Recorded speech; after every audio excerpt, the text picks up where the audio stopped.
Salut à toutes et à tous, petite vidéo qui n'était pas prévue du tout. Sachez d'ailleurs qu'à 18 h, il y a ma grosse vidéo sur laquelle j'ai bossé depuis des semaines, ma grosse vidéo théorie sur les origines de l'épidémie The Walking Dead qui sort. Donc, en attendant, voilà, petite critique de film sur Vengeance au point, Fistful of Vengeance, qui est sorti hier sur Netflix. Je n'étais pas du tout au courant de ce film, je ne connaissais pas du tout. Et je me suis aperçu, après avoir vu le film, là, il y a quelques instants, que c'est en réalité la suite de Wu Assassin, la série, que je n'ai malheureusement pas vue, qui m'intéressait beaucoup de voir, mais il y a tellement de séries que je devais faire des choix et je ne l'avais pas vue. Et je me dis en fait, en voyant ce film, que je pense vraiment regarder la série, surtout qu'il n'y a qu'une seule saison. Donc ce film m'a vraiment donné envie de regarder cette série. Donc Fistful of Vengeance, Vengeance au point, de quoi ça parle? Ça suit la série. Et on va s'intéresser donc à Iko Uwais, l'acteur Iko Uwais qui avait été révélé par The Red, qui fait donc un Wu assassin, un assassin mystique qui a pour but de contrecarrer les forces démoniaques, tout ce que vous voulez. Ici, il est en Thaïlande avec son meilleur ami joué par Lewis Tan, que vous avez vu notamment dans Mortal Kombat 2021 dans le rôle de Cole Young et qui jouait déjà dans Wu Assassin, avec tout un tas d'autres personnages, y compris certains acteurs qui jouaient dans la série qui gravitent autour d'eux. Donc toute cette petite équipe se balade en Thaïlande, ils affrontent des vampires suceurs de chi, vous savez, chi, énergie cosmique, tout ce que vous voulez. C'est énormément philosophie bouddhiste, asiatique, taoïste, tout ce que vous voulez. Bon voilà, moi je m'y connais pas trop là-dedans, donc je pourrais pas vous en parler en détail.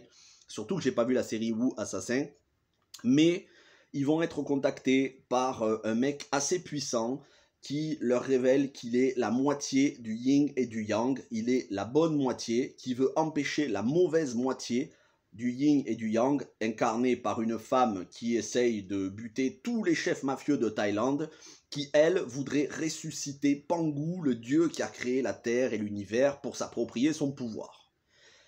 Voilà pour le synopsis de base. C'est une critique sans spoilers, donc je ne vais pas vous révéler tout ce qui se passe. C'est abracadabrant comme scénario, ça n'a ni queue ni tête. Alors encore plus quand vous n'avez pas vu la série ou Assassin, vous êtes complètement largué. Les dialogues sont de ridicule. J'ai ri beaucoup, j'ai beaucoup ri durant le film. Les dialogues sont d'un ridicule absolu, mais je pense que c'est assumé. C'est-à-dire, je vous prends un exemple, vous allez avoir en l'espace de 2 minutes une dispute entre les meilleurs amis du monde. Ils vont se disputer, oui mais toi tu nous inclus pas dans l'action, tu veux tout faire de ton côté parce que tu as un gros ego. Oui mais toi après tout, tu fais tout de ton côté, tu nous caches des choses. Et ouais mais bah, finalement je peux me passer de vous et j'en ai rien à faire, je suis tout seul, je suis meilleur que tout le monde. Une fille arrive, elle les met tous à l'amende, elle leur dit « Mais non, vous êtes censés être une famille, comment vous vous comportez, comme des gosses, comme des collégiens ?» Quelques secondes après, quand je vous dis quelques secondes, c'est moins de 5 secondes après, ils sont là « Ah oui, c'est vrai, en fait, c'est ma faute. Non, c'est ma faute. Non, c'est la mienne. Non, c'est la mienne. On est tous des tocards. Bon, allez, on se prend tous dans les bras. Réconciliation express. » Et en l'espace de 30 secondes, vous avez eu une dispute, un raisonnement pédagogique pour les calmer, une réconciliation, et ensuite ils disent bon allez, on va aller péter la gueule à un dieu parce qu'il faut l'empêcher de ravager le monde entier. Voilà, ça c'est les dialogues du film. C'est franchement c'est rigolo, c'est amusant, et je dis ça vraiment sans mépris parce que je pense que le scénar et les dialogues c'était vraiment leur dernière préoccupation. Bien évidemment, le film comporte la scène de sexe au bon moment, c'est-à-dire quand les personnages ils en ont bavé, et avant qu'ils en bavent un peu plus, il y a un petit moment de calme, comme dans tous les films, téléfilms ou autres, avec la scène de sexe, musique, ambiance, tout ce que vous voulez. Bon, assez light quand même. Mais ça n'est pas ça le point fort du film. Le point fort du film, c'est l'action, les combats, les chorégraphies. Et alors là, le film, il envoie du lourd, du très très lourd. Il dure 1h36, générique inclus, donc vous enlevez les génériques, ça fait 1h32. Sur les 1h32, il doit y avoir 1h15 de combat non-stop. Non-stop, accumulé, 1h15 au moins, où ça ne fait que se bastonner. Mais c'est vraiment excellent. Et attention, voyez le poster derrière moi de Matrix Résurrection, que j'ai adoré. Vous savez, vous pouvez retrouver les critiques sur la chaîne. Mais dans Matrix Résurrection, il n'y avait pas assez de combats. C'était pas assez bien chorégraphié, on sentait que Yuen Woo-ping n'était pas là. Et en plus, si on fait le cumul de toutes les scènes de combat dans Matrix Résurrection, il y en a pour 20 minutes grand maximum. Là, ça met à l'amende les combats de Matrix Résurrection. Vraiment. C'est extrêmement stylé. 100 ans mort. Alors après, il y a des choses qui sont abracadabrantes. La méchante, elle se fait retourner la tête, briser la nuque, et ensuite elle se relève comme si de rien n'était. Oui, voilà, je suis invincible. Bon, c'est ridicule, mais c'est excellent en matière de chorégraphie. Iko Uwais, il est excellent, comme d'habitude. Vous allez avoir du kung-fu, vous allez avoir bien d'autres styles d'arts martiaux. Lewis Tan, au final, je ne le connaissais pas, et je l'ai découvert avec Mortal Kombat, et je me dis qu'en fait, Lewis Tan, c'est un très bon acteur en matière de baston. Donc finalement, je suis content qu'il fasse partie de Mortal Kombat, et je pense que par la suite, pour les prochains films Mortal Kombat, puisque ça a été confirmé, il nous livrera des bonnes chorégraphies de combat. Donc c'est un film ultra stylé, ultra rythmé, et qui a une bande originale irréprochable. Quand je parle de bande originale, je parle à la fois du score, c'est-à-dire la composition musicale du compositeur, où il y a des morceaux de techno, des morceaux d'électro. Quand vous avez de l'électro dans les combats, quand vous avez de la techno, ça franchement, ça envoie du lourd. Et puis, vous avez aussi les chansons qui ont été utilisées pour le film. Et alors là, vous avez une reprise de In the Air Tonight de Phil Collins. Vous avez Phenomenal de Eminem, que l'on entendait déjà dans La Rage au ventre avec Jake Gyllenhaal. Vous avez du Zayn et Sia. Vous avez de l'Afrojack. Une excellente bande originale que je vais me réécouter parce que franchement, ça m'a fait vraiment plaisir d'écouter la bande originale de ce film qui accompagnait les scènes. Donc, un film 100 ans mort, avec énormément de bastons, et c'est principalement ça, hein, c'est le but, c'est l'existence même du film repose sur ça. Vous enlevez ça, il n'y a plus de film.